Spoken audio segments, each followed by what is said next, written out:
The Iran war, the US-Israel Iran war. I'll just get immediately as into it as possible. I'm not even doing like a topic fake out or anything here. I'm not going to go the most important news this week and then talk about Gorton and Denton or something. No, this is what we're talking about today. But, for the thing that's been wild is like um they said that when social media was invented, like one of the things they noticed with Twitter was like the tweets talking about an earthquake happening, moving along parallel just in front of a seismic wave, like the rapidity of social media. And now it's like seeing new conspiracy theories get massively popular so fast, and like I'm I don't know if it's going to be me or Mule who knows more about this, because I think it might have been Mule who linked me first. Candace Owens' response.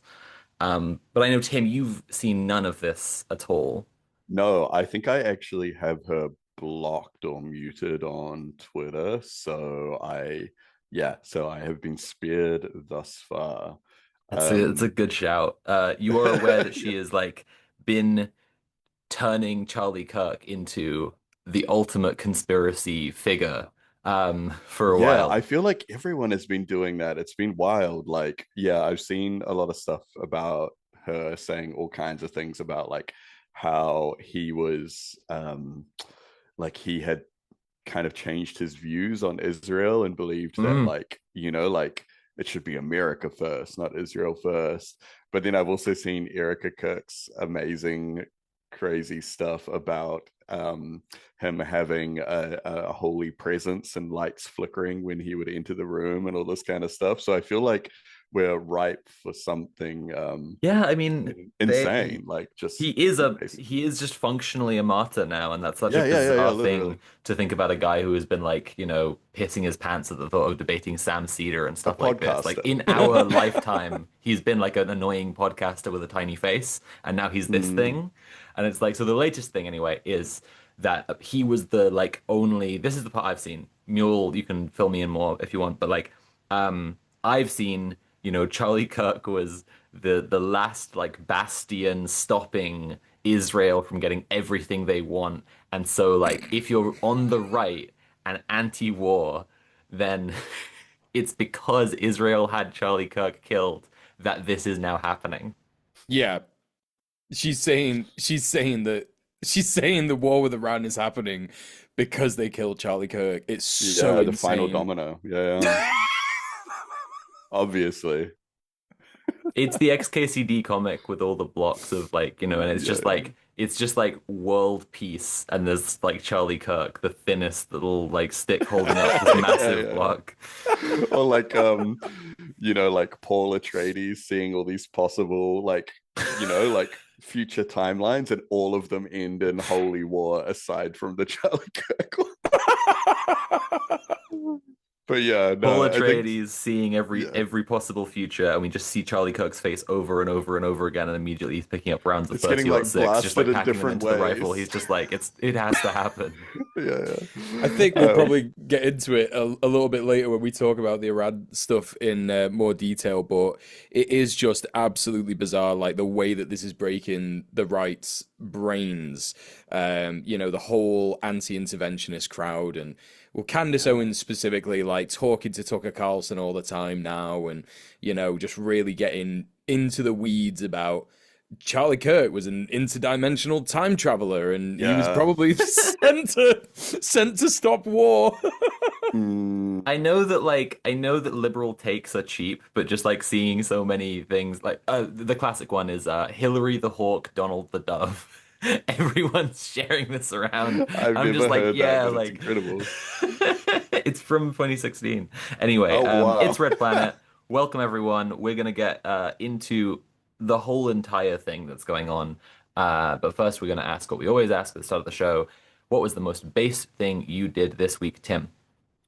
Not too much to be honest. I did the other day, I finished up a little bit early on Saturday, and when I swung by I on my way at home, I swung by there was a another like Free Palestine protest, which is like a kind of a smaller one, but I did think it was interesting because there was stuff like this is a couple of days ago there, but there was people with signs about Iran there as well.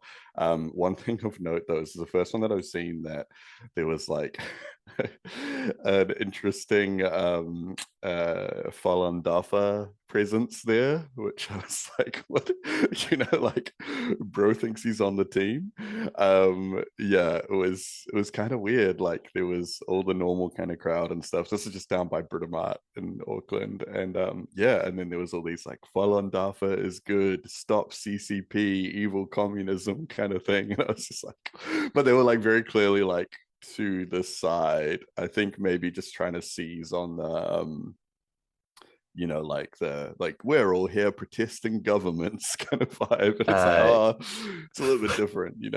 Falun Dafa saying, "I bet you never thought you'd fight in solidarity with Falun Dafa." And you go, with I'm a Shin yeah. communist. I'm a Yeah, communist." So, yeah, exactly. Like they always try and pass you the pamphlets and say, no, no, no. Like I honestly, I don't need that. Like, yeah, it's ridiculous. refusing Falun Gong and Falun Dafa merch, like promotional shit, for me as a communist is very similar to like refusing like the Jehovah's Witnesses as a trans woman. They're like, Yeah, yeah. God loves you, and I'm like, I'm not sure. Who knows? Yeah, yeah. No, definitely. What about you, Mule? What have you been up to? Well, yeah, after a while of just trying to get my life back together and, look after myself, I'm in a decent routine of getting good sleep and cooking fresh meals every day and streaming often and having a good routine and stuff and going to the gym. So I'm feeling good. And I finally met up with Sean, who we've had on the show for a couple of times on Friday, just to kind of have a discussion with him and just sort of ask him, about, organizing questions and stuff, because I've found it hard to kind of figure out where my place is in organizing at the moment. There's a little bit of social conflict that's going on in my life at the minute, unfortunately, which has made it pretty hard for me to engage in different organizing spheres and stuff. So speaking to him, just trying to figure out what the most appropriate thing to do is, and if he could potentially help me kind of resolve some of this conflict, which would be really helpful. So yeah, fingers crossed that that's going to go well. We had a good meeting and we had a good chat, and we're going to have another chat in a couple of weeks. He's been texting me a bit to check in on me, which is nice. And yeah, so we'll see how that goes. Hopefully, it means I can get out there and start doing some stuff again, which is something that I'd really, really, really like to do. So yeah. And what about you, Soph?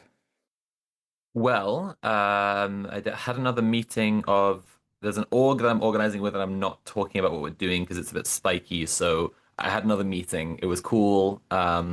We were all we're doing different stuff in it, like whatever kind of like seems like a good idea for the group. And something I'm doing is organizing an event at the moment. Um, and I'm going to be putting on a screening of Belkisiba, actually, which I don't know if we've done the shout out on the show yet. That Alexis de Loomis is like, I think en route to Rojava, maybe there already, in response He's to all the probably shit there going on already. with the Turks and ISIS. But yeah, it's going to be a cool opportunity to share it around with some comrades and discuss like how it affects our politics. Um, yeah, I think that's mostly been it. Things have been slow, but I've been doing like a fair amount of editing on the Zad doc, and that's like also probably like similar contender for my most based thing because I think it's looking really good. But we want to know what base things you, the audience, have been doing.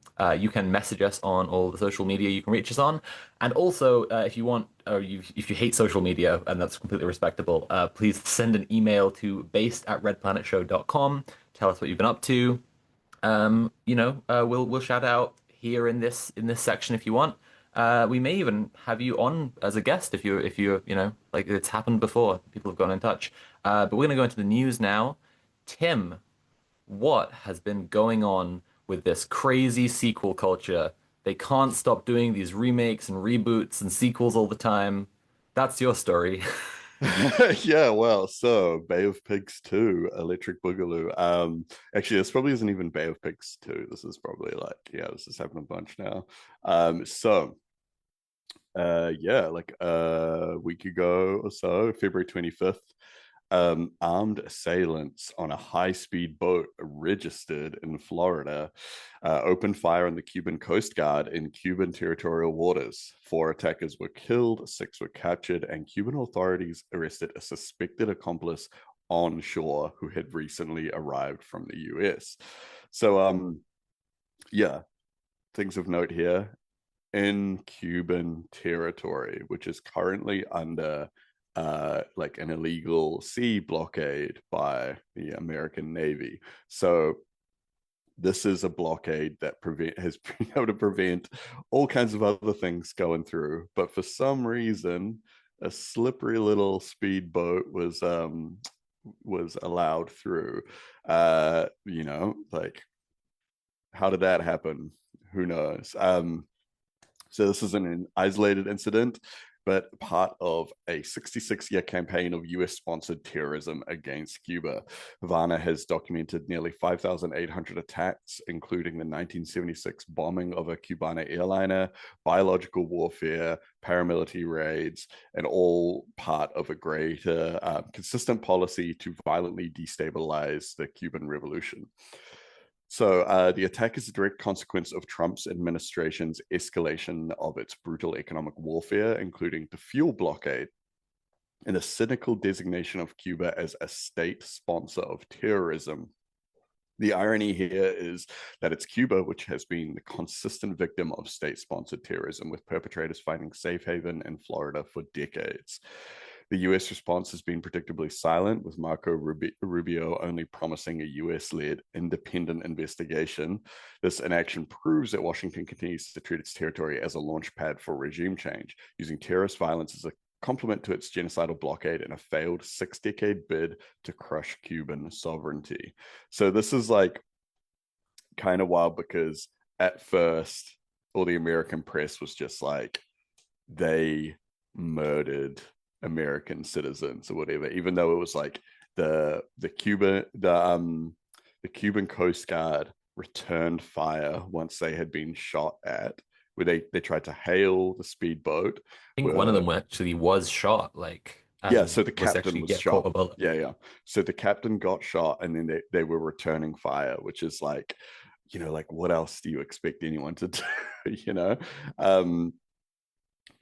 Yeah, and so the Cuban government has been super transparent with what they have found. They've been like, this is the people that did it, this is their identities, this is confirmation of it.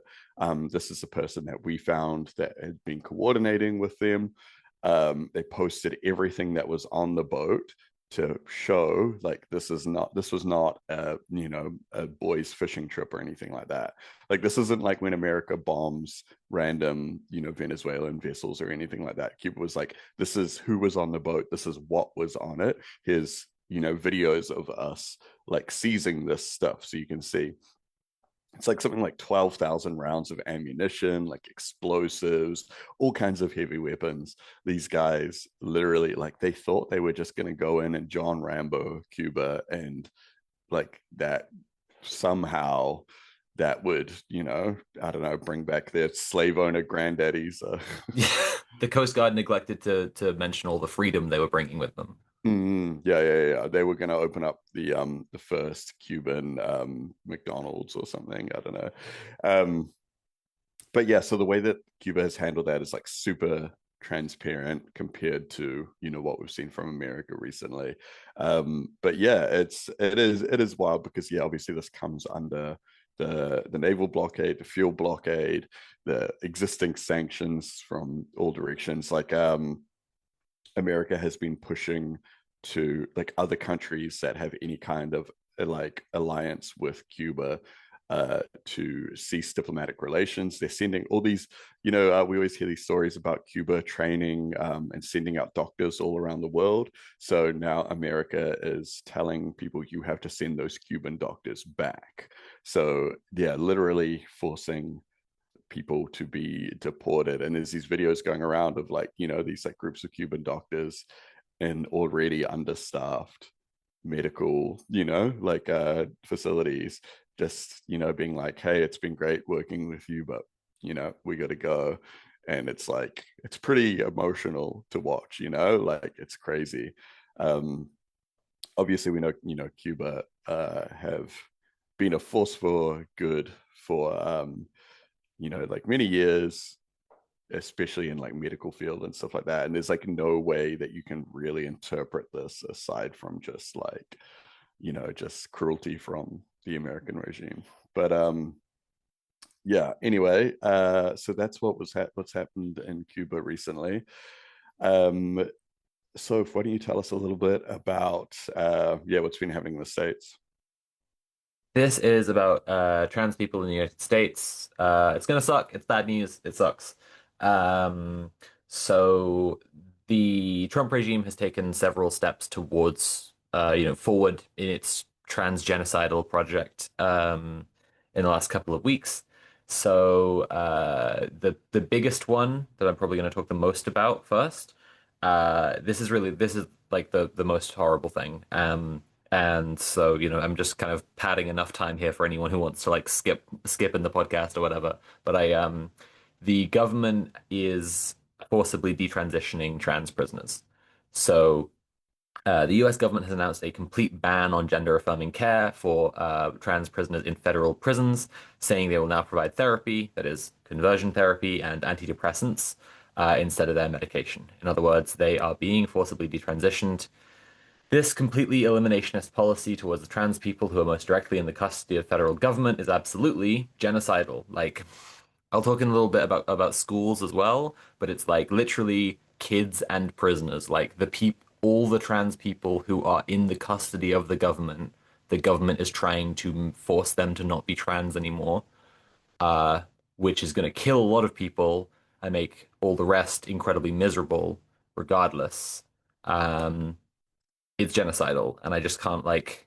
I've been saying this for like 6 years now, and a lot of us have been saying it, and it's really, yeah, it's really quite exhausting. Um, so the fact that they're doing this to prisoners should terrify us all. Um, Not only are these people completely trapped and helpless, being subjected to something human rights groups agree constitutes torture, but this is a stigmatized population. A lot of people will completely look the other way over, and that's the point. That's the idea. That's what the fascists are going for. They're going for a population of people no one is going to care very much to fight for. So they have lab rats, right? Like this is what so many fascist regimes have done. It's very evocative of Dr. Mengele, but like frankly, the way queer people, trans people especially, have been treated across the imperial core over time, like we've had a special access to being experimented on by fascists, even when the whole country isn't fascist.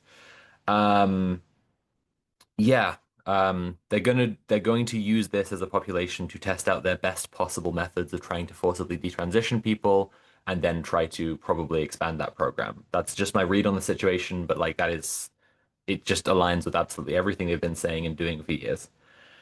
Um, yeah, it sucks. It's really fucking horrible. If you want to do immediate organizing to try and help people, in the UK there is an organization called Bent Bars, which is like letter writing and support to queer prisoners. I am certain there will be similar things, but they might be on a state-by-state basis in the US. So you should seek those out. If you're cis, just like trying to support trans people in whatever way possible is the main thing. Trying to tell as many people as possible that this is happening because they just won't know. And if you tell them and then they don't react like this is a crisis to be dealt with immediately, like make clear to them that because I think again this is the thing, people will not see prisoners as like deserving fighting for, but they're human beings. Yeah, because we live in a carceral society, and so a lot of people think that you've done something bad, you deserve less than everyone else forever, and that's actually not how that works.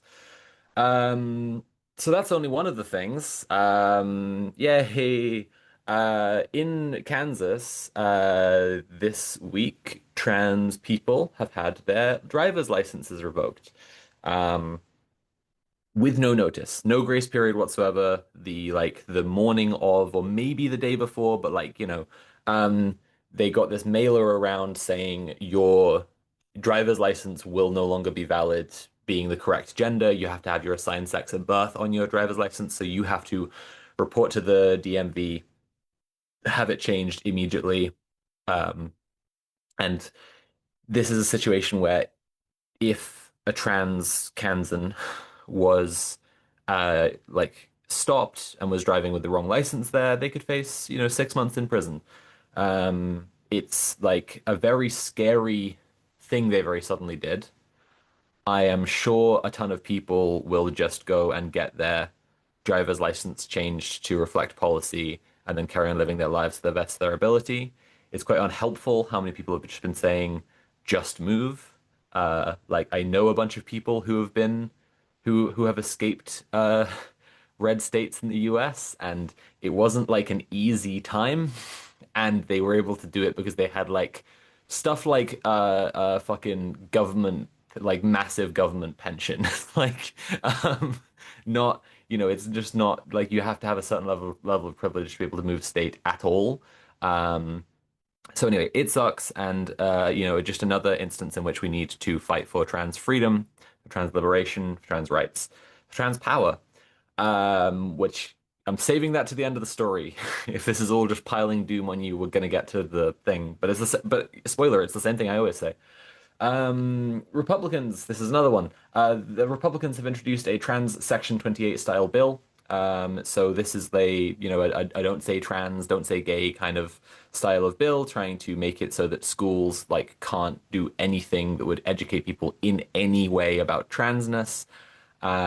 This comes right after Trump talked in his record over length bloated State of the Union about getting rid of trans kids. Like he mentioned trans kids specifically. It's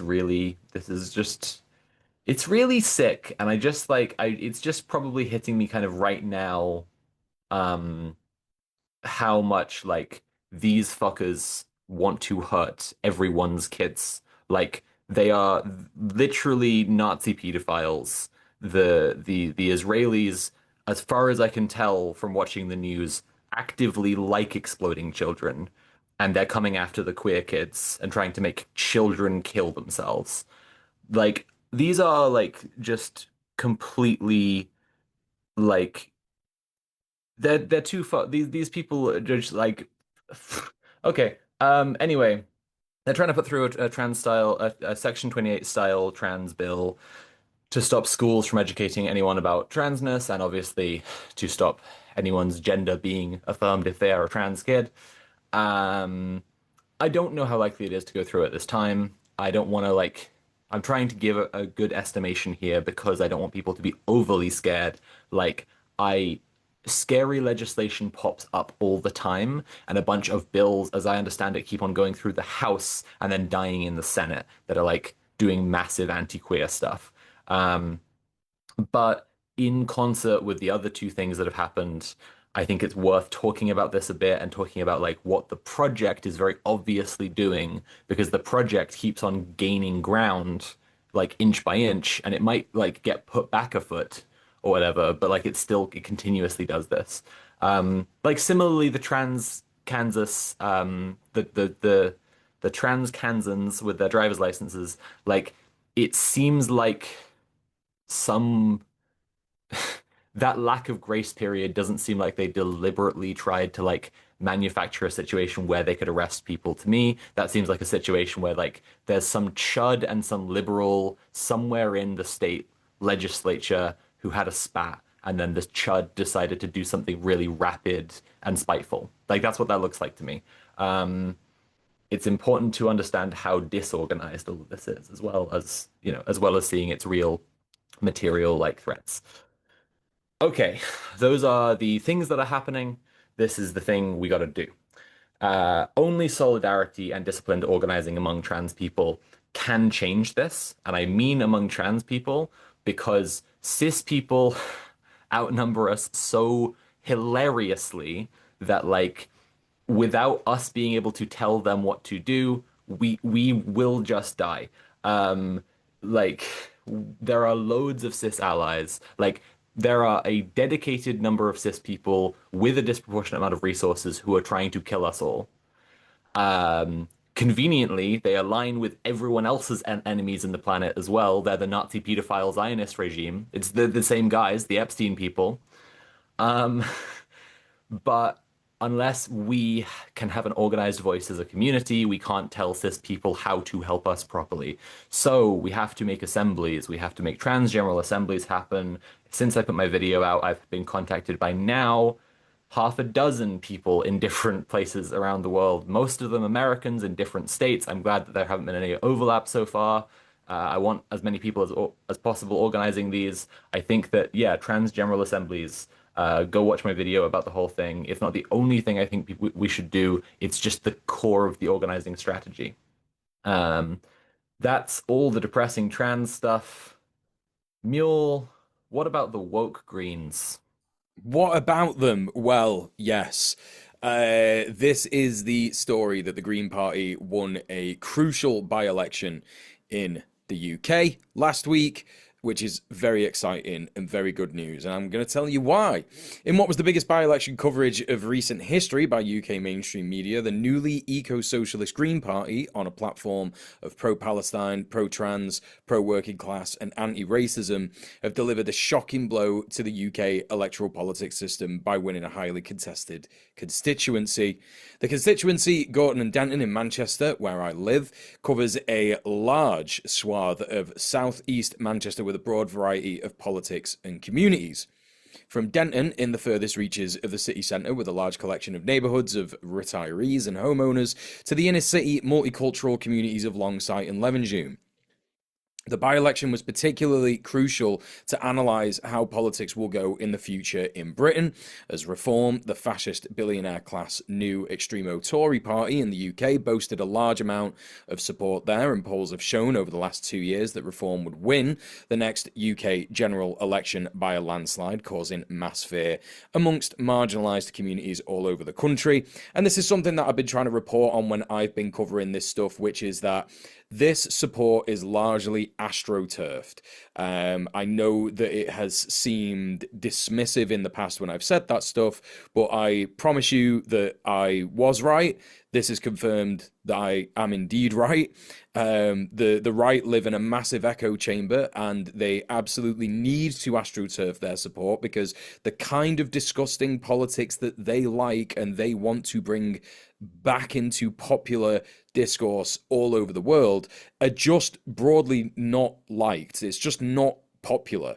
Even in here in the Imperial Core, where, you know, arguably people can become the most reactionary.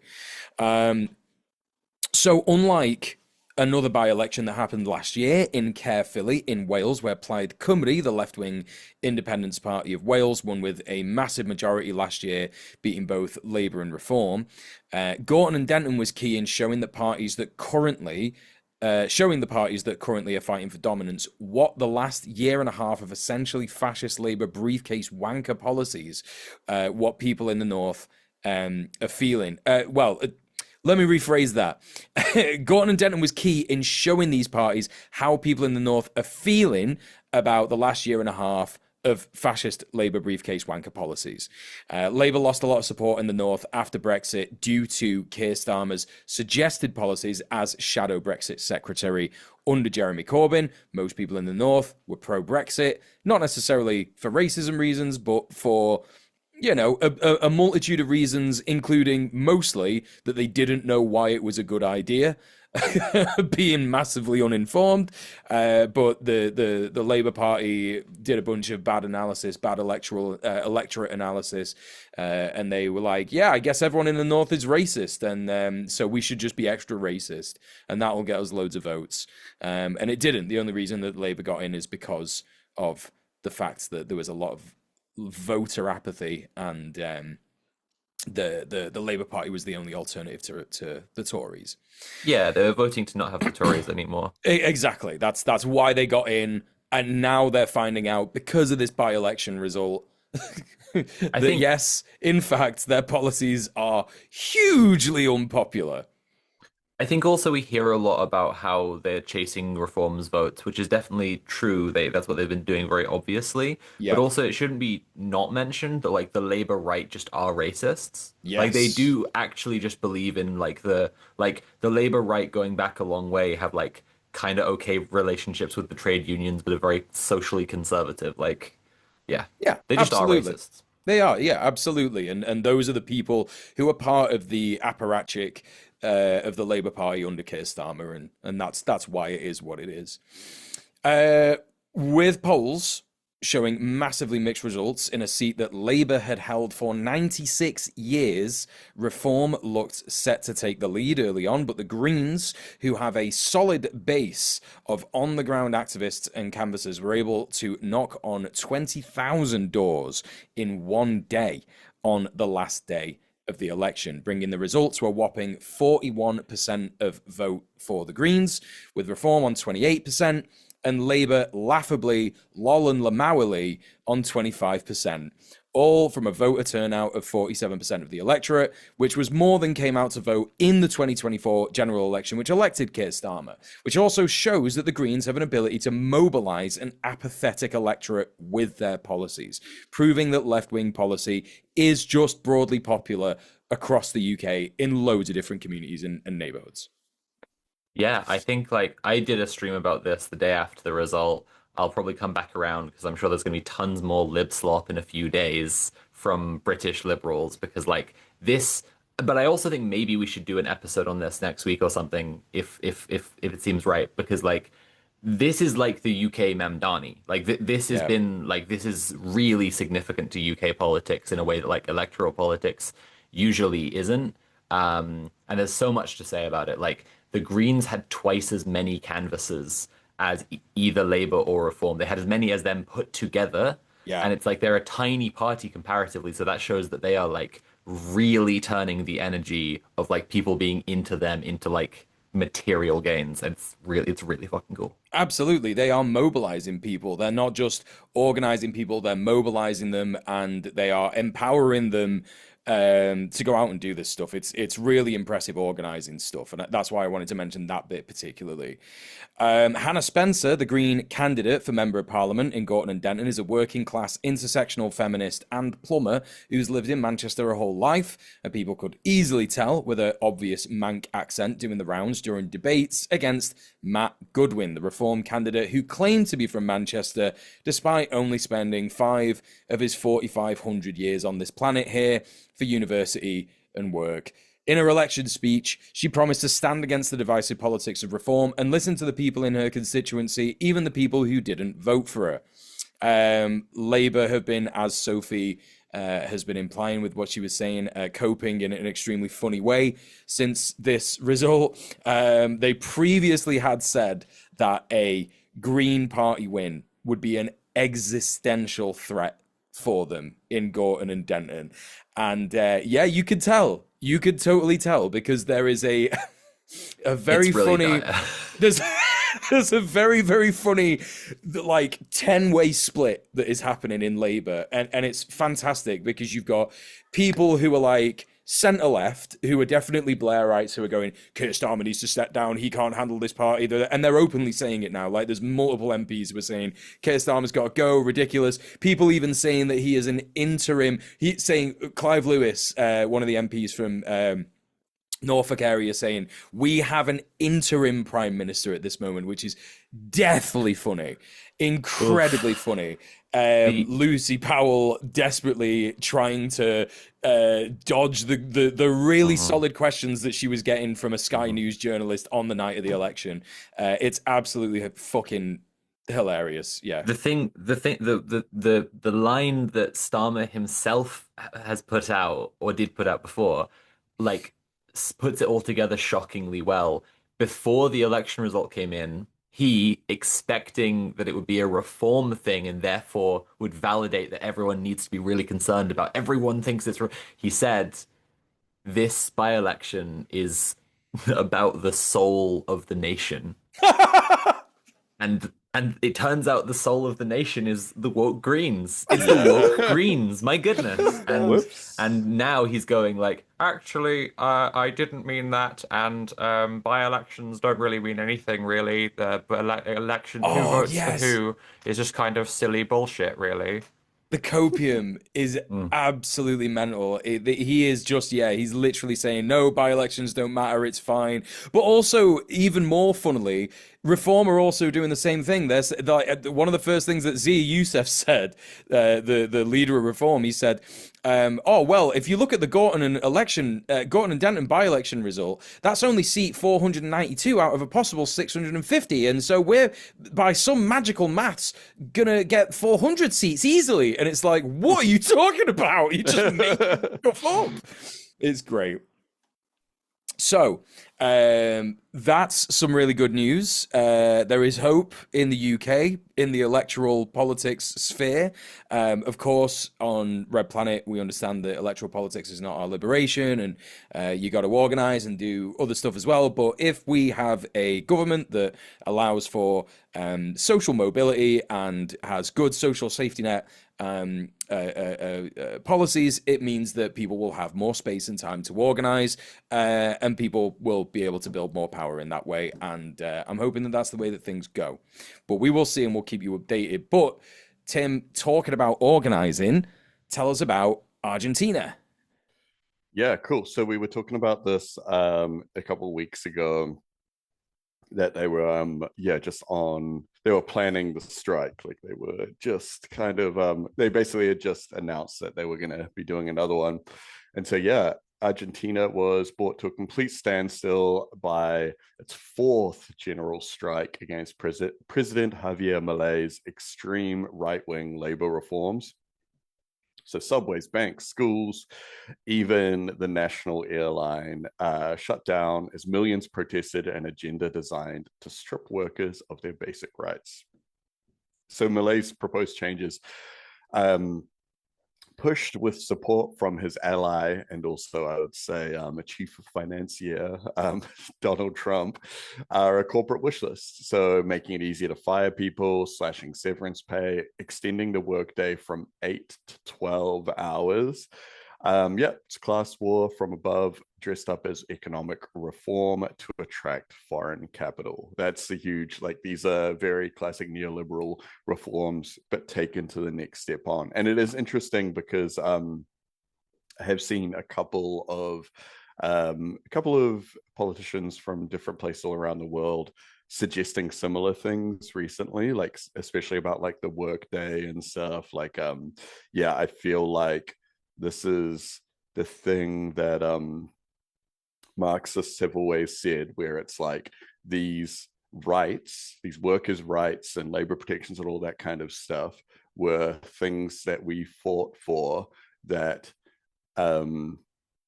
like people assume they're locked in, that we have these rights and they're good, but it's like it's only really until, you know, when we're talking about infinite growth in a finite system, we hit the peak of like what the current system is able to produce, and then the capitalist class start looking at things and they go like, okay, well, how can we extract even more value Yep. from labor? So they go, okay, cool, well, maybe we can get them doing a couple extra days. Okay, Yep. well, maybe we can, you know, get rid of these things or whatever like that. So that's Like, yeah, because of the tendency of the rate of profit to fall, if you describe where capitalism's going, it's slavery. And if you can explain capitalism as like not being slavery, it's always because of some labor right that unions have had to like fight exactly. and die for. And so you see Yeah. that we need to fight and die for like fucking, yeah. Yeah. So yeah, and the government is also trying to cripple the right to strike by expanding what counts as essential work, a blatant attack on the only real power workers have. So yeah, obviously this isn't actually about productivity or, you know, like what is counted as essential labor and all this kind of stuff. It's about removing rights and crushing any power that organized labor has. So it's kind of like, you know, like when different countries have like rules around who can strike under different circumstances and stuff. And like, so an example of this would be years ago in New Zealand, we had the Hobbit Law, which was a bill pushed through by John Key directly with Peter Jackson, director of the Lord of the Rings, the Hobbit, the Hobbit, and all that kind of stuff, that prevented anyone in the film industry from any kind of collective bargaining, striking, anything like this. Like completely blocked that industry. And the reason was because basically they wanted an exploitable group of laborers in this particular industry because it was like a growth industry at the time that was attracting a lot of foreign capital, and they were like, we need that stream of foreign capital to come in, so we can't have these people thinking that they can get fucking overtime or like fucking health and safety protections and shit like that. And that's basically what they're doing here. So they're designating different industries, the ones where they see foreign capital coming through and going, these people are essential workers now, so they can't strike, they can't take time, all this kind of shit like that, so that they want to keep those sectors happy, so their foreign investors will keep investing money into the country, which is what they desperately need, because they're falling apart and they're floating by on American investment at the moment. I found out recently about something, and this is definitely a tangent, sorry, but like it's like because you said about the Hobbit law stuff, like I found out recently about the blacklisting scandal in the UK, which is like basically Special Branch and like the Met Police, like all of the fucking main like MI5 spooky guys, Yep. were working closely with like mega construction industry like corporations, and they were blacklisting any workers who were like unionized, who were Yeah. union activists, who were activists in other stuff that like Special Branch wanted to like fuck with their lives, or especially people, most of all, who had been whistleblowers against like Yeah. health and safety standard stuff. And so they were Yeah. just Yeah. like completely ruining their lives, making it so they just couldn't do the thing that they're trained for, or whatever, Well, yeah, just like yeah. completely like just boxing them out of society. Yeah. It was just I, crazy to read about because it's just like, yeah, the yeah, yeah. Because it's like, like there's so many people I know that have been amazing activists that have had to put it on the back burner because of their financial situation, their work situation. So you can totally imagine them being like, oh yeah, actually, this guy is a real thorn in our side. But if he's fucking broke, or if he has to travel to, the next town over to work or something like that, then, like problem solved. yeah, a But blacklist yeah. is just like is a like undercover cops like wet dream, just so Yeah, yeah, perfect. Like yeah, yeah, absolutely. So yeah, despite the devastating economic crisis and Malay's election victory, this mass resistance shows people are not willing to sacrifice their hard-won rights for the false promise of corporate investment. The unions have made it clear these rights are not negotiable, and the fight is far from over. So yeah, this is the thing. I think it's very transparent to the Argentinian people right now that this foreign capital coming in, these corporate profits are not like, have no relation to their quality of life. Like this is money that corporations are making, and especially like foreign capital, we get this a lot in New Zealand as well. Like the government goes like, oh yeah, we're getting like foreign investment, like they're bringing all this money, setting up businesses, and then they are exporting those profits as well. And especially in extractive industries where they are taking things like like fuel or like gas, anything like that, where it's like, oh, and they're taking the resources out, and they're like they're taking the money, the resources, everything gone, and we're just kind of like left with like with fuck all. So yeah, I think the Argentinian people are pretty aware of what's going on. It seems like in general people are very unhappy with what's been going on there, and it is wild because you still see so much glazing of this guy on fucking Twitter, when by all metrics it's like this is a failure. Like this administration has destroyed a country. um but yeah, so hopefully hopefully things improve sometime soon for the people of Argentina. Yeah. But yeah, really incredible to see such a coordinated general strike, the fourth against the same administration as well, which is like wild. It does make you wonder at what point do things, do they say what's beyond a general strike? We'll see. We'll stay updated. But yeah, so why don't you tell us about what's going on in Myanmar? Yeah, sure thing. So I thought it's like been a bit of a minute since we've had like an update from what's going on in Myanmar. Like there's a civil war there. Like if people are listening to the show and they've not heard when we've covered before and gone into more detail on what's going on, like there haven't been major developments. Like the ongoing thing is that like there's the military junta is in charge and it just keeps getting absolutely battered in every single battle that it's in, but being the larger military force, like they have to uh like they have to beat it at literally every single battle ever to defeat it, and it just has more people and money and bullets to throw at the situation to keep things under control. Aung San Suu Kyi, the 85-year-old, I believe, former leader of Myanmar, was imprisoned by the junta and remains so. The update that I'm giving today is that they're claiming to have democracy now. They've held elections the end of last year. The new parliament is going to come together for the first time next month, and yeah, it's the party that is now in major control of it is backed by the junta, and the the junta like imprisoned the former leader, drove a bunch of people out, has been like holding the country under martial law.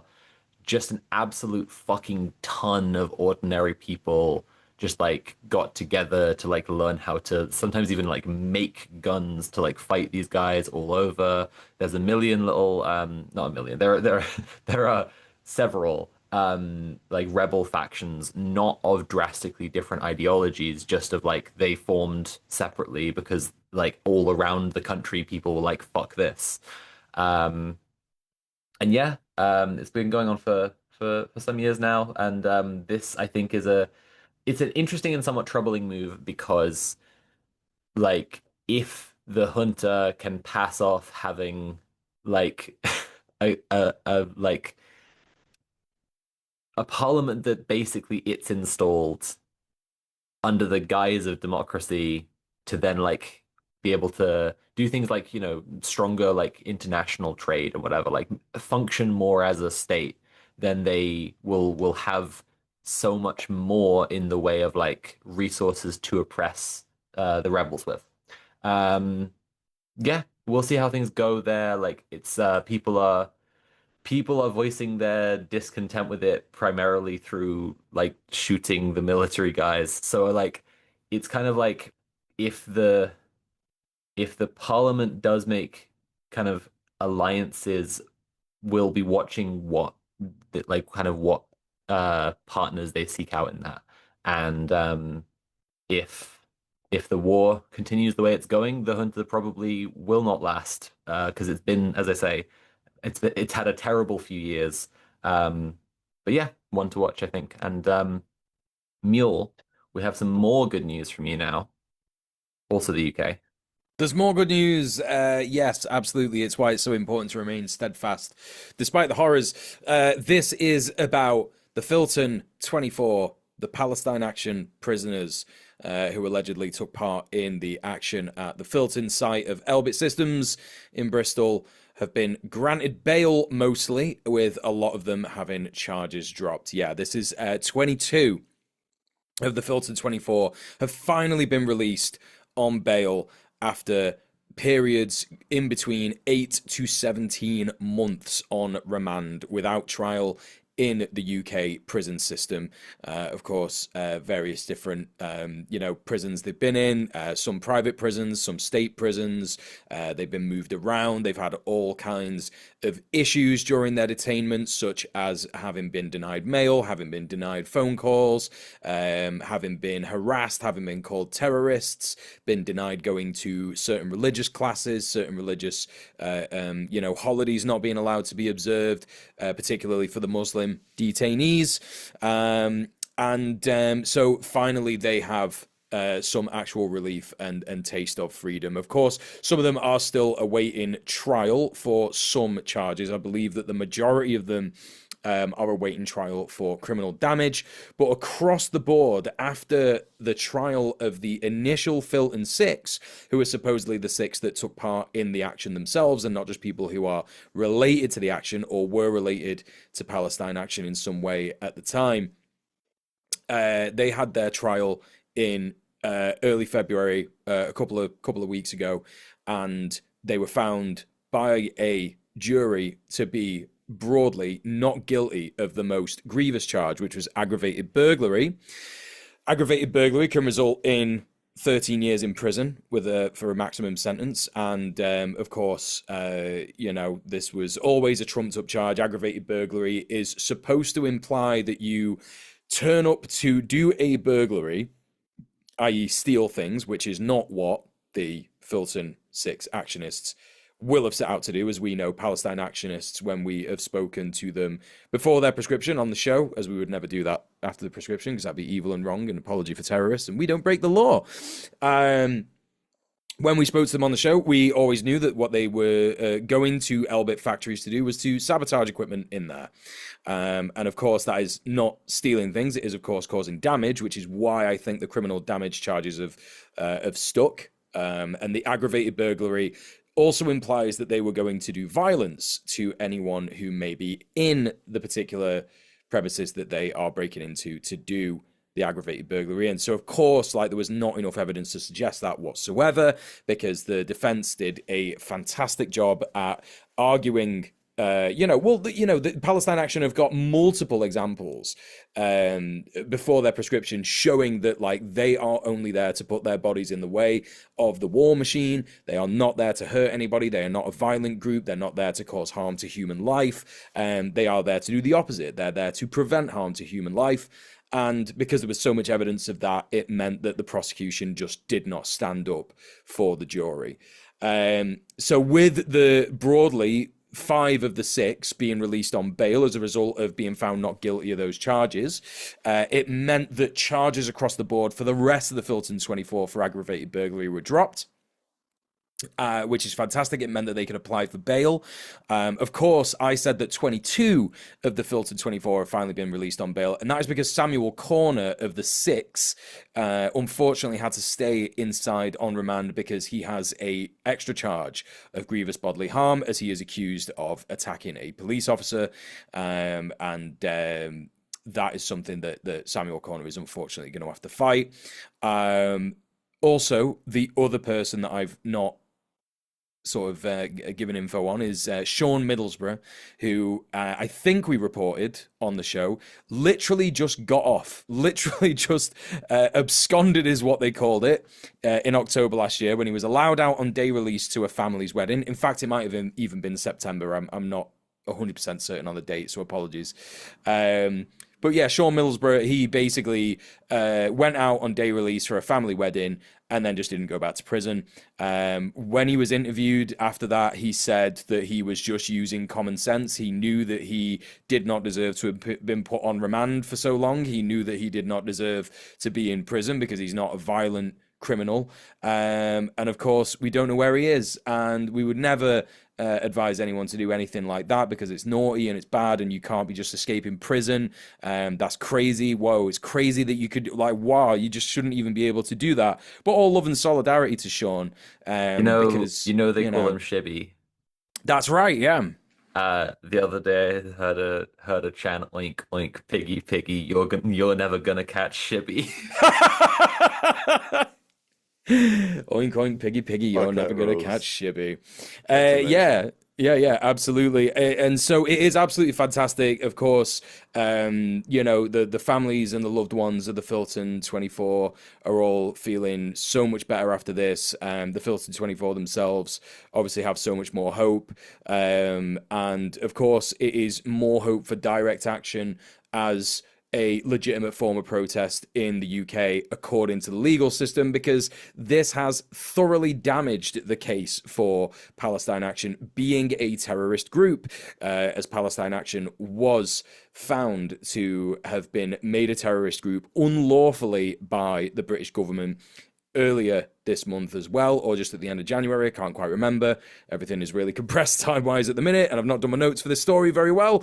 But I have been making a video about this same thing for the last 24 hours, so I'm quite informed on it. But anyway, yeah, the Palestine Action appeal to say we shouldn't be a prescribed organization has been found to be unlawful, an unlawful prescription. So there is so much good stuff happening in terms of pro-Palestinian activism here in the UK, and of course something that I think that I see this stuff happening, and I do actually feel quite bad about it. I'm going to do my best to keep you updated on this, listeners and viewers, over the next couple of weeks, because we do keep seeing other direct action groups also sabotaging weapons factories and blockading weapons factories pretty much all the time. Like there was another group last week, I can't remember, I think it was People Against Genocide again.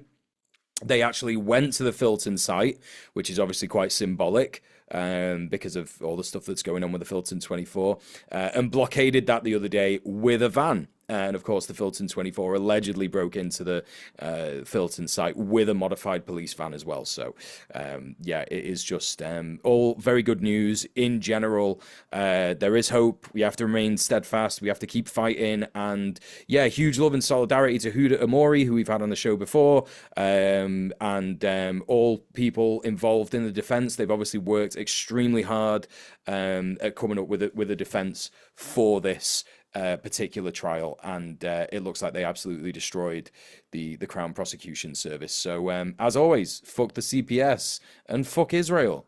But that is the end of the news segment.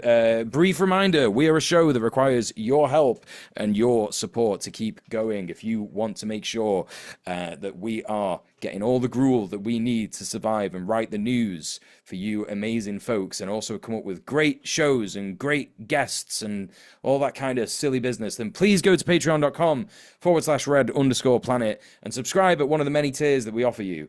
You'll see that there's many different benefits that you could get from subscribing, and it's good, it's fun, it's great. Now, on to our main topic segment.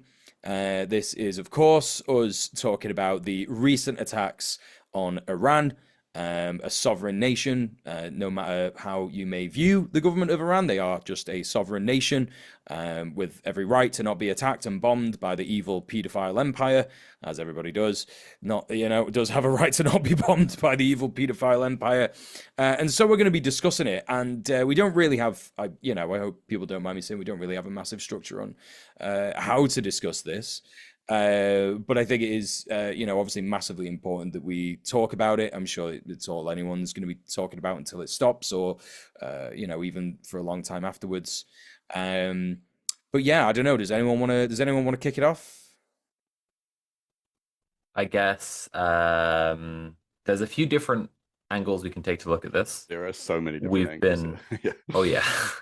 Off the top of my head, we've been talking a little bit about like resources, and I think this will be a good thing. Like we can talk like we so okay. Just to put it out there, what Mule and I were saying to each other yesterday maybe is just like this is going to be another like X Day war. This is going to be another like they don't like the US is attacking primarily from its aircraft carriers in the region. They have a finite amount of resources. Um, Iran, Mule, I think you said this, Iran has been preparing to have a years-long war in this region for a very long time. For like 50 And like years. then we also saw like reporting, I forget from who, earlier today that says like their ability to have any coherence in this war depends on them destroying missiles coming at them, Israel and the US forces. And they're apparently pretty fucking low on the interceptor missiles after last year. And like specifically them being having like a low stockpile after last year's exchange, which was only 12 days, means that like they really can't actually have that many overall. I mean, and I look, let's acknowledge here because I think this is going to be a recurrent theme that we need to like always take a moment for this. Like, acknowledge the human cost in what's going on. Not a lot of missiles is enough missiles to vaporize a bunch of schoolgirls because again Israel just likes killing children as far as I can tell. It seems to be, like purpose of a system is what it does. Israel appears to be the exploded baby machine. Fucking disgusting. Yeah, like not a lot of missiles is still potentially a lot of human lives, but I don't see them having the staying power. Um, and I don't think like I've seen some people saying like, Iran sink a carrier, it would be so funny or whatever. And I would never think a thing like that because that's, terrible. And I obviously value the lives of American troops. Um, uh, but like they don't, my point is that Iran doesn't need to even sink a carrier necessarily because they will like not be of as much use in a probably relatively short amount of time. So that's my opening take. There you go. That's the resources. I don't think this is going to be a long thing. And if it is, that would be dependent on the US pulling in other allies at this point from like an entire world stage of people who are saying this sucks and is a bad idea and is going to be really embarrassing for you. And we hate Israel because they get us in loads of trouble. And you just threatened to invade all of us as well. So no. So I don't think this is going to be a long one. That's my take. Tim, want to jump in with anything before? Yeah, I mean, I agree. Basically, I don't think it's going to be a particularly long one either. I think that kind of either way this goes with like either so there's either yeah, America we already know is already kind of stretched for their missile interception kind of capabilities. Um if if Iran wins, we're going to say wins in brackets because what is winning, or whether America wins, I think both of these scenarios are bad for America in different ways. We're already seeing around the world, we're seeing like protests and American violence at the sites of American and Israeli embassies around the world, like we're seeing in Karachi and in Pakistan, American soldiers killing civilians that are protesting at the embassies over there and stuff. I think in general, this is fomenting like a renewed anti-American sentiment around the world. I mean, obviously, the stuff from Maduro adds to that as well. And I think that all this does is kind of aid Chinese soft power. Whereas all of these countries that have relationships with America and Israel are going to be going like, wait a minute, why like what is the real meaning of this relationship if at any point we are like we're just at the whims of the fucking the pedophilic elite of America or whatever. Whereas like we've got like things like BRICS and things like that take going on right now, and I think that yeah, I kind of think that even like a lot of like institutions that have historically held a lot of weight, like NATO and the UN and stuff like that, over this last administration, people have just kind of seen that this like really doesn't mean anything anymore. So yeah, I feel like either way that it goes in terms of the bigger picture of the world, America loses in some way. I think like, so what they're saying is that at the moment that they're saying they want to do a regime change in Iran, and that Pahlavi is going to oversee the transition. So whether that means that they actually want him in there or not, or like, is it going to be one of those transitions that it's just like an endless process, or is it going to be like, oh yeah, he does have some level of support amongst like the diaspora, and even like an amount of support locally as well. Can we just get him in, and then he will literally transition someone in that is our guy? And like we kind like, it's this kind of thing where it's like they could leverage whatever favor he has for him to be like, oh look, we've got this other guy, trust him. I'm like, I'm gonna sit back. This is a democratic election that we have overseen, and we've got this new guy in here now, and he's great. um like, I do see that as a possibility where it's basically just like a sham election. Like, who would be allowed to run, like, it's, I don't know, it's fucking ridiculous. Yeah. Because like, ideally, like we've spoken before, we've spoken about Iran. The Iranian regime obviously is not like a regime that we are ideologically in sync with or anything, or aligned with in any way.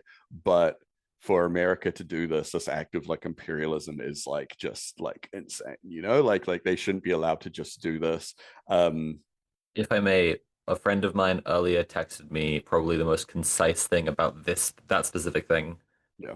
It was a screenshot of somebody else talking about whether the IRGC is a revolutionary or a counter-revolutionary situation. My friend Yeah. texted this to me and was like, "Dog, it is a getting bombed by the global hegemon situation. That's what the Yeah. situation is." Like, Yeah. Yeah, exactly. Like, that's it, right?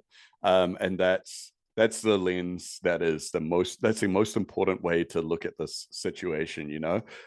Like, we have seen a statement from Iranian anarchists that has said, basically, he's dead.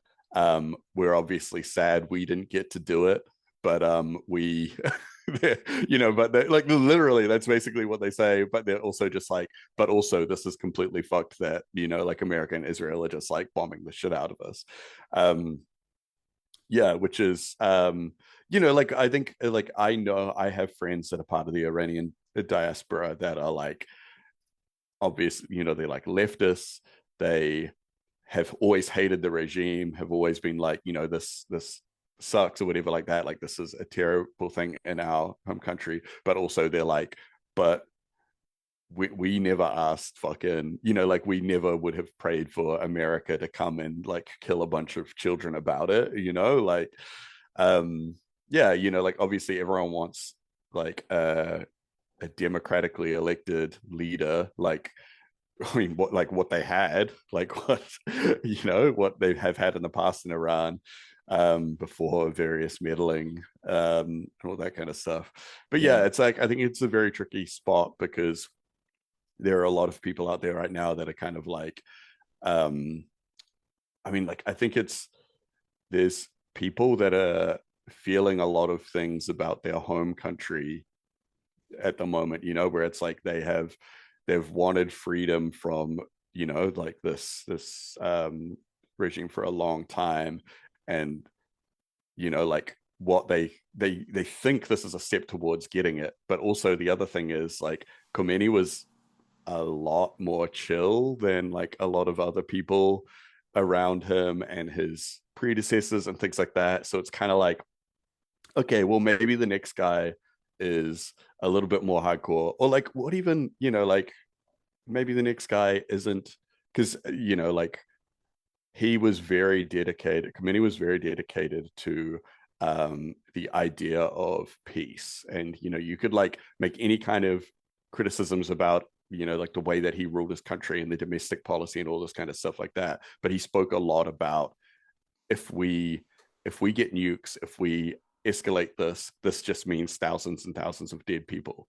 And he was very, like he was very aware of that. So, like, he was against nuclear proliferation and all this kind of stuff. But like, maybe maybe his successor, who has just seen his old boss get smoked, and then a bunch of like needless like civilian deaths, is maybe like, actually no, like, maybe like North Korea and shit are right, we do need the nukes, or whatever. So yeah, I feel like, yeah, I know it's going to be, I don't think it's going to be another forever war in the same way that we've seen in the past, because I just think that like the world has kind of changed in terms of like support for America kind of just doing whatever they want.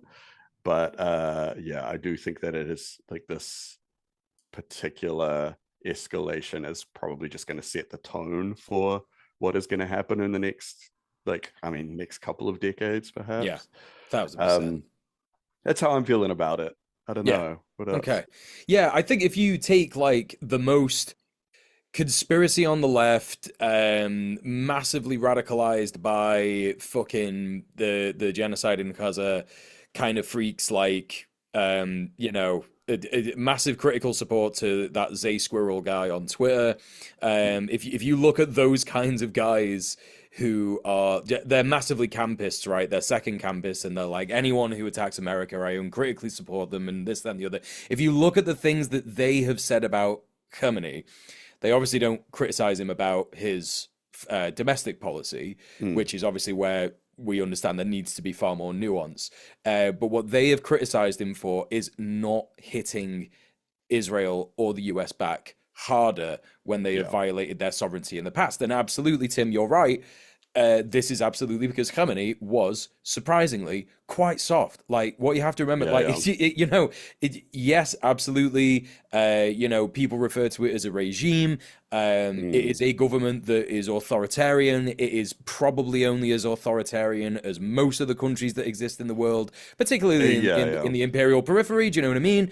Yeah, And yeah. I think that when you look at like Khamenei as a person, and you think about like Shiite Muslims as a section of Islam, Shiite Muslims are like allowed to get tattoos. They have like crazy techno raves when they have funerals and stuff like that. Like and in terms of actual like liberalism, Khamenei after the Masa Amini protests made it so, and all of his government agreed, you don't have to wear the hijab anymore in Iran. That is a broadly progressive idea for an Islamic state, not Islamic state, an Islamic revolutionary state, Yeah, right? yeah. And again, he had the fatwa of let's not have a nuclear weapon because, like you said, like it's better to have peace and shit like that. You are absolutely right. I think that's what we get out of the way. The first part is that, like, yes, the right take the Iranian leftists, Iranian communists, Iranian anarchists are having about this is like, yeah, it's good that he's gone because maybe it means that we can have something better, but we wouldn't have wanted it this way because it is far unlikely for us to get something better now. And also, if you couple that with the fact that other opposition leaders have been targeted, left wing Iranian leaders have been targeted, literally by not even like the state trying to crack down on any particular insurgency, but by Mossad agents inside Iran. There are reports of people going to doors, shooting people, and then their friend calling them, not getting an answer, going around finding them dead in the hallway and shit.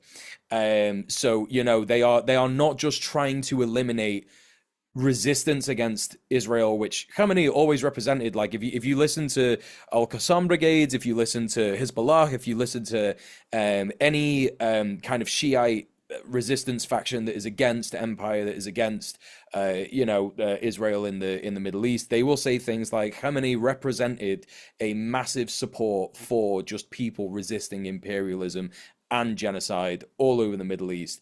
By killing him, they have, yes, made it more likely because Iran is not Iraq. It's not Iraq under Saddam Hussein because Khamenei wasn't their guy. And also, they've been preparing for this shit for 50 fucking years because the US and Israel have been constantly threatening them again and again and again. They have massive missile stockpiles with a massive amount of development, great relations with Russia and China, who have also given them a lot of military hardware over the last 6 months. And it's just not going to be the same. Like from all accounts, they have been planning for what their response was going to be, and Khamenei knew that he might die.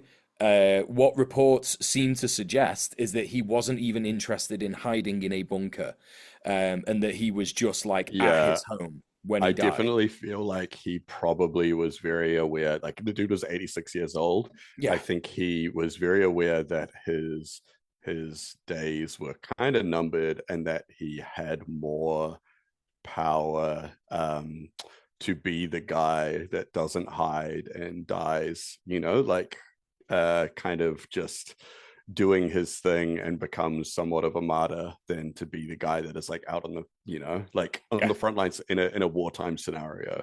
yeah. um and And I think he'd that already there's done that in the Iran Iraq War yeah, anyway. He was fighting in the Iran Iraq War. Yeah, and I think that there's definitely power in the like in a conflict scenario, there's power in a new leader and someone new that is like elevated to a position of power. Especially in a situation where it's like, like someone has been like assassinated or killed or something like that, to have like the right person put into that position is can be a very lionizing thing. Um, that's proven to so be the case. That's proven to be the yeah. case now. It's like you said in Karai, there have been Muslims in Karai in Pakistan that have been shot by the U.S. embassy because they've been rioting outside the U.S. embassy after the death of Khamenei. You've also got various different Muslim, movements, and not even just Well, Muslim so movement, yeah, just that's like the other thing where anti-imperialist. it's like Yeah, wherever there are Shia Muslims around the world, like he wasn't just the leader of the state of Iran, but he was he's a also massive religious figure. yeah, Yeah, exactly. Which yeah, I think and that a lot of people don't really understand that. no, I don't even think the US or Israel understood that, Mm, because again, like, we are now seeing these like the reason that the US embassy soldiers shot 10 supposedly, or it might even be 16, I think, I can't remember the reports, rioters in Pakistan, is yeah, they were trying to set fire to the embassy. They were like, you've got to get the fuck out of here. Like, what the fuck? Like, mm, people in Pakistan already hate the USA anyway, because their current prime minister is a servile to empire kind of prime mm, minister, even though it's a little more complex. Like, the reason that Imran Khan is in prison in Pakistan is because he was a anti-imperialist, didn't want to do anything with India, didn't want to do anything with the USA. He wanted to have like relations with, the axis of resistance, essentially, in Asia and stuff. And the current prime minister is like, no, I'm more keen to be friends with the USA and Israel. But anyway, regardless, like it isn't just in Pakistan; it's also in India, in Delhi. I forget the name of the place. I think it's called Sringal. There have also been riots outside US and Israel embassies in India. In Erbil, which is a massive USA and Israeli army base in northeastern Iraq, they have literally set it on fire. And obviously, Iran has been targeting that place anyway. But there have been loads of Iraqis attacking it. And so, when the USA talks about Iran's so-called regional proxies, these are just people who they are allied with in the region. So they are Hezbollah, mm, as we know, similar to Al Qassam brigades, people Palestinian and Lebanese who are displaced by Israel during various psycho-fascist Israeli incursions into Lebanon. Hamas, just literally the government of the sort of pragmatist, revolutionary, anti-genocidal government of Gaza, and also the Houthis. There are these people who support Iran, who are part of the Axis resistance, who get funding from Iran, etc., etc. But there has been literally a resurgence of Shiite groups now because of this. Like, for example, in Iraq, There is a Shiite group who are literally like, yeah, we're Islamic resistance to empire. They have the same logo as Hezbollah and the IRGC, and they have started launching drones towards the US airbase in Erbil. There is also a group in Bahrain. They're really small, but they were sending drones towards Israel, I think, during the 12-day war, and I can't remember what their name is. I don't know if they're Shiite, but I do know that they are just like anti-empire. They're a resistance group. And this is the thing. This is why I really think that this has been a massive error in judgment from. It's like what Sophie was saying before from the US and Israel. I think that they really thought this is just a silly brown country. They don't know what they're doing. We can decapitate this guy. We can get rid of him. The movement will just fall apart overnight, and it is just not happening like that. And Yeah. they are successfully targeting various different incredibly important positions all over the region. Not only have they hit air bases in Kuwait, Bahrain, Qatar, UAE, Saudi Arabia, Riyadh, in the Negev, in Israel, they've absolutely battered Tel Aviv. It looks like Tel Aviv is getting absolutely fucking pummeled. They've taken out a bunch of air bases in so-called Israel. They've also hit gas production off the coast of Ashdod, off the coast of Gaza. They've also hit oil fields. They've hit oil tankers. They've closed the Straits of Hormuz. They are just providing a completely solid response and retaliation to this stuff. I think like I sent you earlier the Guardian basically obituary for Khomeini, and like obviously a big focus of it is like, you know, like terrible, atrocious guy, all of the horrible stuff that he did, all of the people who have like rightful grievances with him, you know, he killed so many people, whatever, all this stuff. But like literally the opening paragraph was like when he appeared for the first time in 5 years, the first thing he said was like Israel will not last long.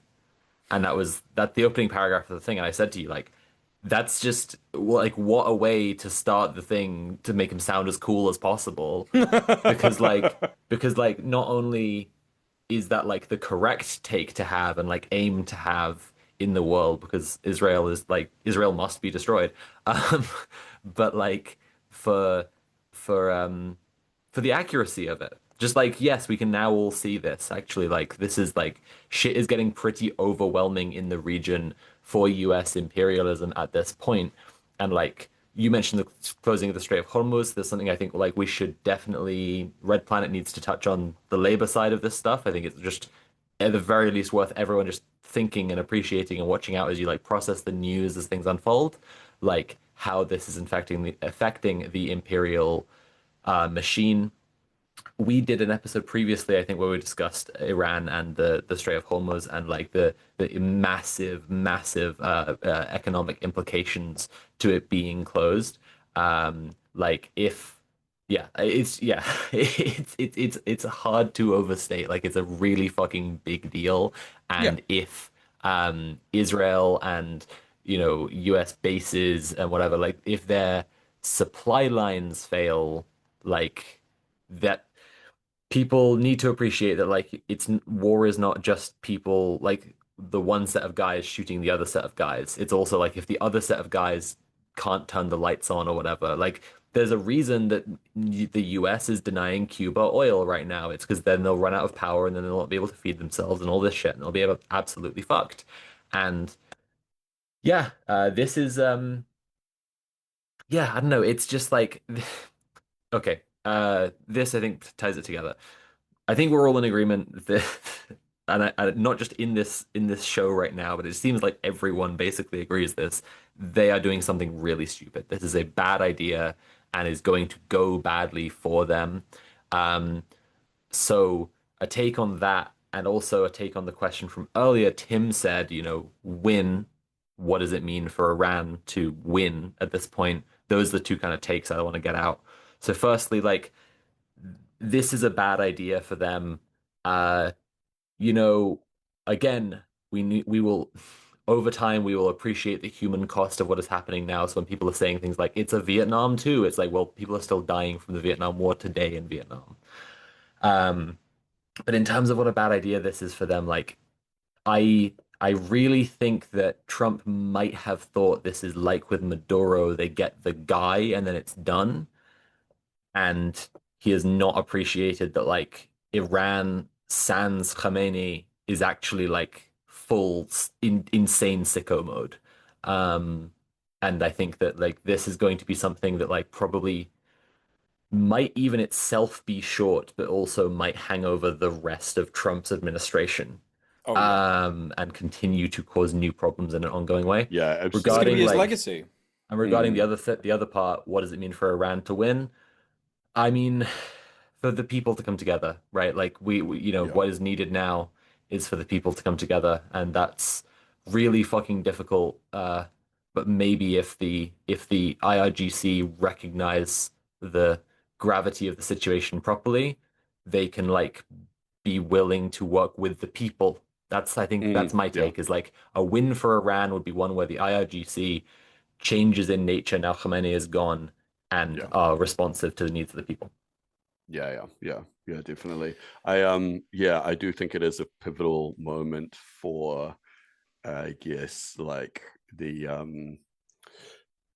I mean, obviously it's a pivotal moment for the Middle East, but for, I guess, like the more, like Islamic focused administrations over there, where it's kind of like a thing where it's like, okay, are we going to knuckle down, and are we going to be, like, are we going to get fucking more old school on this in direct retaliation to American kind of like hegemony?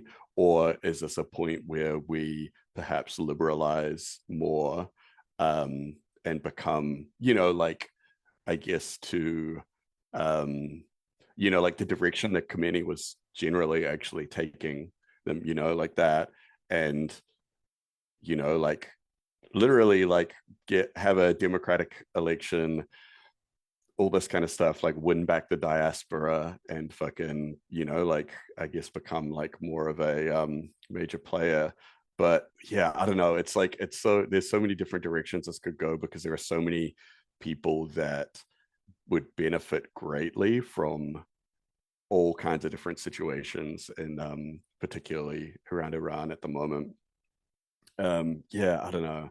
It's insane because, yeah, I mean, I guess it's like the Islamic Revolution was a a reaction to the liberalization of Iran under American kind of, like, I mean, American rule sort of thing, where it's like, yeah, and I feel like it's, yeah, we could have more of that, or I don't know, like I just feel like, yeah, it's such a, I mean, it's literally a powder keg over there at the moment. And it's going to be, I don't want to be like, it's going to be interesting to watch what they say, because that is a very like stupid outsider thing, because it's like, it's not just interesting. It's like it's people's lives, and there's like decades, the Mhm.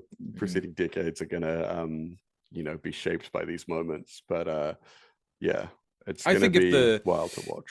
Yeah, I think if the if anyone wanted Iran to go more left wing, I think that has been completely fucked. To be honest, I'm gonna be Yeah. like, I'm gonna be serious. I do not think Big that. agree. Huge agree. Yeah, I don't think that Iran is you said before. So if the IRGC would the IRGC work with the people more?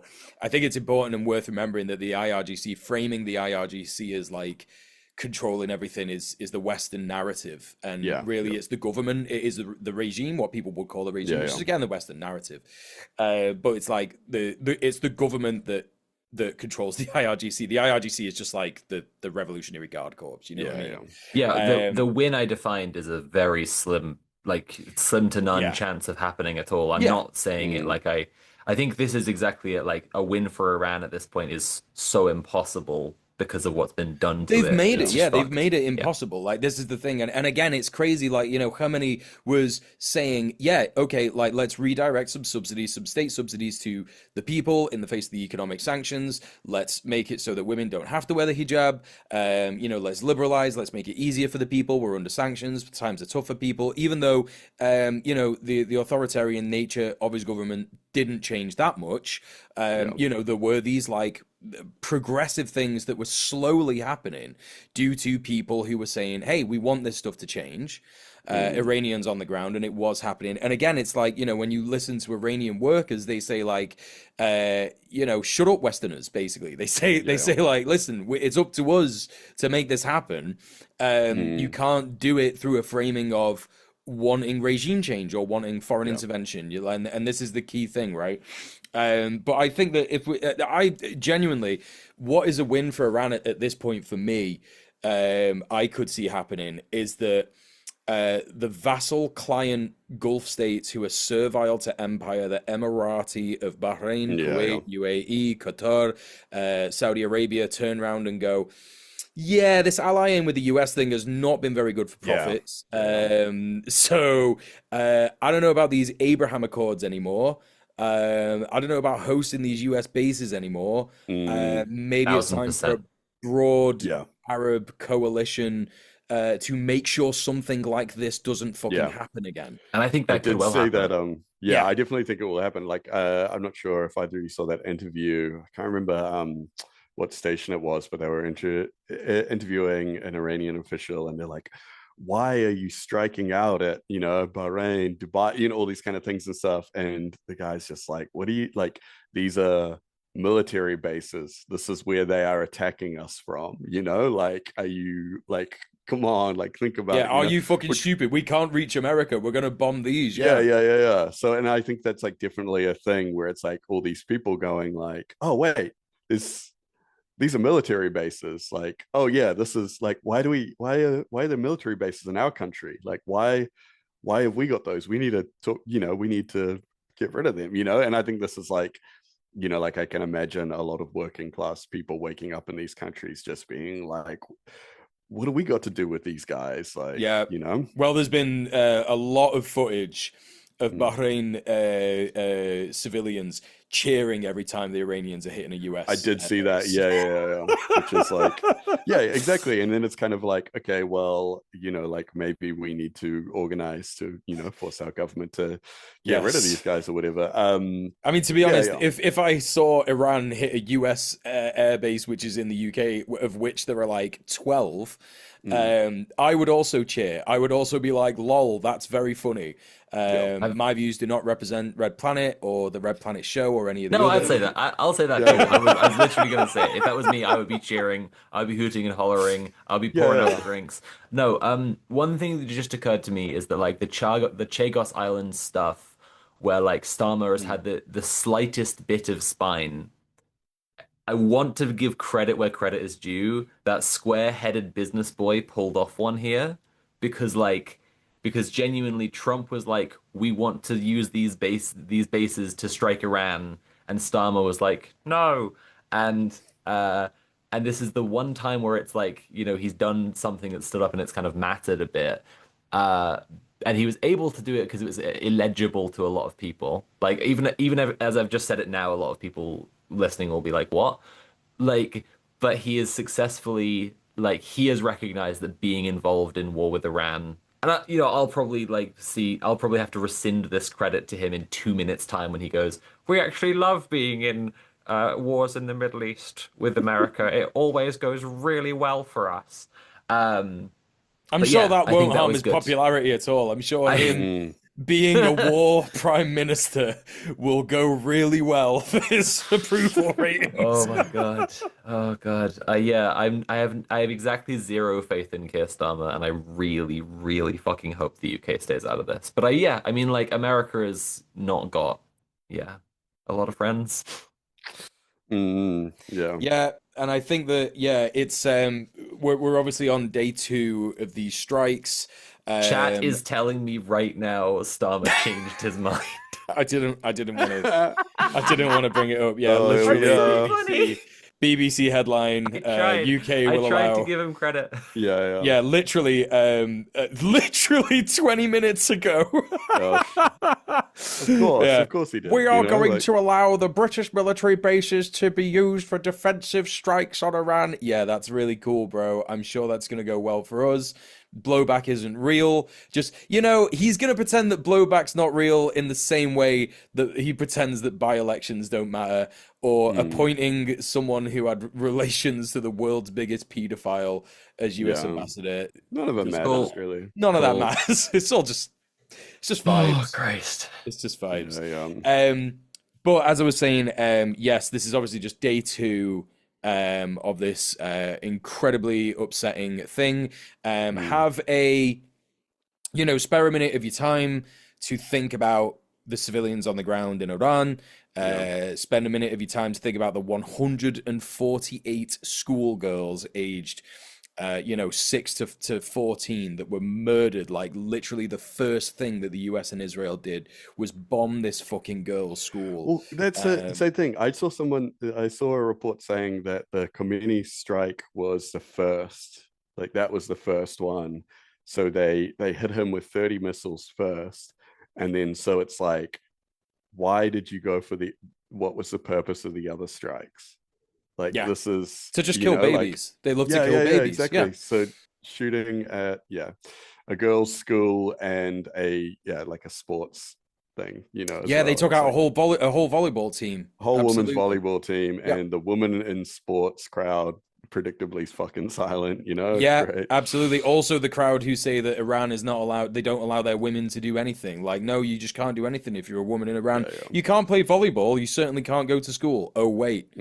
But yeah, no, it's completely fucked. And I think that spare a minute of your time to think about that stuff, the real cost. If by any remote slim chance, we had UK military service members listening to our podcast years ago. Rest in peace, Aaron Bushnell. Please, if you are listening, you can stop doing it. You can stop bombing Iran. You can go home. I'm certain that there is a way that you can leave the hotel you've been told to go, get on a plane, go home, or get a Jeep and drive across the desert and find somewhere that you can fly home from. You have the opportunity to turn around and not do this stuff. But yeah, that's it. We will keep you updated, obviously, on the developments. Obviously, it means the reason that we report on this stuff is not just because it's popular news, but because, this is Empire. It's what Empire does. As Soph said at the start, it's about resources. It's about controlling flow of oil and resources in the region, competing with China, etc. But of course, they're doing it in the most incompetent, pedophile way possible, which is horrific. So yeah, of course, we'll keep you updated and probably have some updates on it next week if we don't have a guest. Hopefully we'll have a guest for you next week. But yeah, I guess we should probably wrap it up there, as there's not much else to do other than speculate endlessly, and I don't think that helps anyone. And that is the end of the show. So thank you so much. Please don't forget, we are a show that needs your support. Please go to patreon.com/red_planet and subscribe at any of the tiers that you see in front of you right there, because there will be loads, and there's loads of very, very good options for you to do that with. As always, at the end of each show, if you subscribe to our highest tier, we give you a special thank you. Thank you so much to Risk Inverse for your continued sicko support of giving us so much money every month. You are a legend. You're keeping the show alive. Literally just you. Holy shit. No, thank you to all of our patrons as well. It's, really, really appreciated. But if I wanted to, in the week, when I'm waiting for the new Red Planet episode with bated breath, wanted to find more Tim, where indeed could I find more Tim? You can find me on Twitch and YouTube as Conquest of Dread, or over on Twitter and Blue Sky as Dread Conquest. Most of my posting is confined to Twitter, unfortunately. Also, I've been shouting this out a little bit lately. If you are into tabletop RPGs, I've been working on this one. I actually have the book here this time, Dark RPG. This is like a placeholder cover, though. I'm not sure. I don't know. I've started to become attached to it though. It's like 200 pages and like fully illustrated. Like, yeah, like literally, there's like a unique illustration on every spread, like, Looks which is amazing. wild. Yeah, I've been working on that for a little while. It's like a dark future, kind of like cyberpunky, but with like a little bit of weird, like I wouldn't say like fantasy, but like weird fiction kind of like elements. And that is almost finished. Been working on it for a while now. If you're into tabletop RPGs, check that out on Twitter at DarkRPG2000. Not that that account is like super active right now, but if you follow, then you'll see as it gets released. It's kind of like very late playtesting phase at the moment. There has even been a little bit of discussion with some publishers that are interested, but we'll see. We'll see. It's all very loose. But yeah, what if I wanted to find more about Soph? Where could I find her? Well, my main thing I do is video essays. My most recent video on my channel, Sophie from Mars, is about trans organizing. I shouted out earlier in the episode. I will be moving on to some other stuff that's my more like classic Sophie from Mars content soon. I'm going to be doing a new episode of Monster Man, if people know my series Monster Man at all. So go check out the trans organizing video in the meantime. Go to my Patreon and support me. It's patreon.com/Sophie from Mars. I just added a Throne account because people keep on saying that my tip link on with my PayPal is not working. So I've like added that so that I can have like an equivalent amount for people to tip without my PayPal, without using PayPal. And then while I was on there, I was like, well, I'm obviously gonna add on like a bunch of stupid astrophotography stuff. So I'm adding a bunch of like gadgets to it as well that people can buy for me if they want. I also write on Substack and Tumblr, I guess. All my stuff is at linktree.ee/Sophie from Mars. My Patreon, there will be a new video up there just for patrons sometime soon about my astrophotography, and there are other projects coming up. But if we all wanted to hear more from Mule, where would we go? Well, I have a special announcement today. My new video, The Struggle of the Filton 24, is done. It is coming out on Thursday, the 5th of March at 5:30 p.m. UK time. You can get me on YouTube there, DJ MUEL. But if you wanted to watch it today, you can. If you go to patreon.com/DJ Mule, spelled in the same way, you can either buy the post for a one-off payment of £10 and you can get access to the Filtered 24 video early. It is a discussion about the Filtered 24, what they've been through, what they've gone through, what they're still going through, and how it all relates to Empire and how it all relates to the Imperial Core and the Imperial Core's relation to Israel. So head over there. If you also subscribe for £10 a month, you can get that and access to my other content as well. But broadly, go to linktree.ee/DJ MUEL and you can get more stuff there. So thank you so much, everyone, for watching. As per usual, solidarity and love. We'll see you in the next one.